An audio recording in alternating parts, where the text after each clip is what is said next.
ఎంతో భక్తిభావంతో మీకు నైవేద్యంగా అందించినటువంటి ప్రసాదంలో, భక్తులకు అందించినటువంటి ప్రసాదంలో ఈ రాష్ట్రాన్ని గతంలో పరిపాలించినటువంటి ఒక దుర్మార్గుడు చేసినటువంటి పాపం వల్ల అది కలుషితమైంది.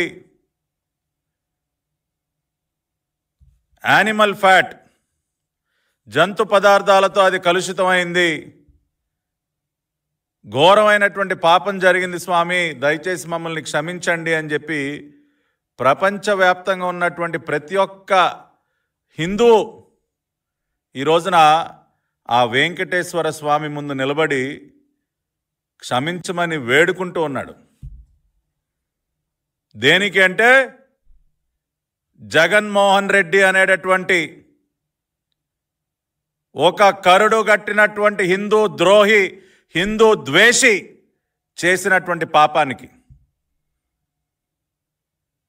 ఈ రోజున దేశాలలో ఎంతో పవిత్రంగా భావించినటువంటి స్వామివారి ప్రసాదం లడ్డూ ప్రసాదంలో ఈ ల్యాబ్ రిపోర్ట్స్ ఆధారంగా మనం జీవితంలో ఇటువంటి వార్త వినాల్సి వస్తుందని కలలో కూడా ఊహించినటువంటి ఒక వార్త ఈ ల్యాబ్ రిపోర్ట్స్ ద్వారా తేటతెల్లమైంది. స్వామివారి లడ్డూ ప్రసాదంలో యానిమల్ ఫ్యాట్స్. నిజంగా ఒక్కసారిగా గుండె పగిలినంత పనైంది మనందరికీ. ఇంత స్పష్టంగా రిపోర్ట్ల ఆధారంగా ఈ వాస్తవాలన్నీ బయటపడితే ఇంకా కూడా మీడియా ముందుకొచ్చి బుకాయిస్తూ ఉన్నాడు, చాలా తేలిగ్గా మాట్లాడుతూ ఉన్నాడు. ఇంత ఘోరమైనటువంటి పాపం చేసినటువంటి నువ్వు జగన్మోహన్ రెడ్డి మీడియా ముందుకొచ్చి ఏం మాట్లాడుతూ ఉన్నావా? ఇది కామన్గా జరుగుతూ ఉంటుందండి, ఇది కామన్గా జరిగేటటువంటి పైన అంత క్యాజువల్గా మాట్లాడతావా? కొద్దిగా అన్నా నీ ముఖంలో బాధ అనేది ఏమన్నా చూసావా? ఆ రోజున ఒక్క శాతమైనా నీ ముఖంలో అయ్యో ఇంత పాపం జరిగిందా అన్న ఒక్క బాధ నీ ముఖంలో కనపడిందా?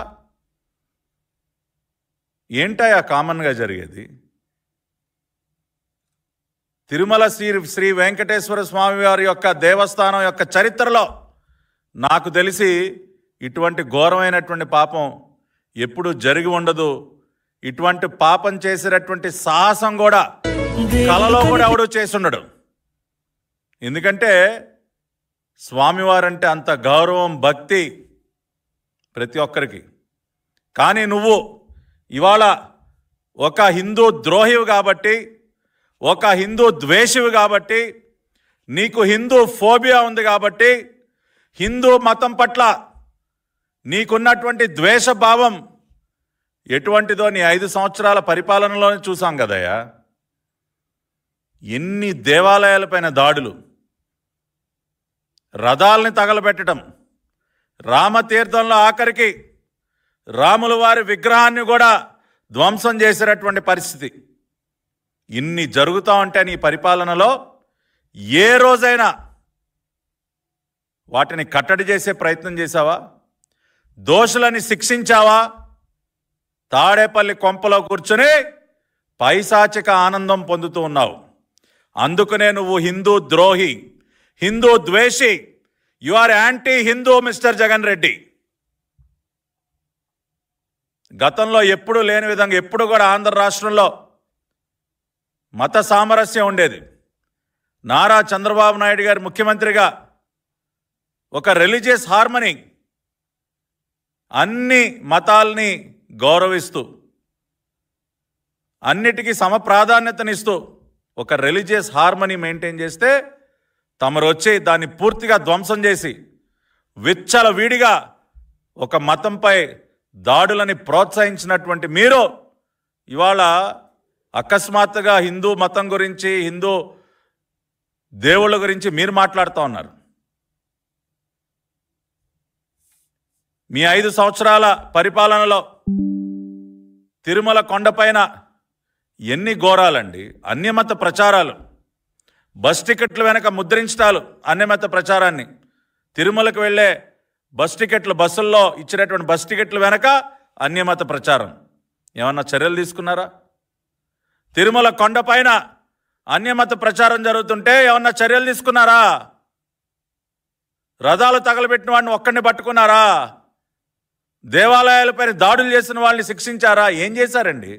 ఆఖరికి టీటీడీ స్వామివారి ప్రసాదంలో కూడా కేవలం తమ కాసుల కక్కుర్తి తీర్చుకోవటం కోసం దానిని కూడా కలుషితం చేసి యానిమల్ ఫ్యాట్స్తో.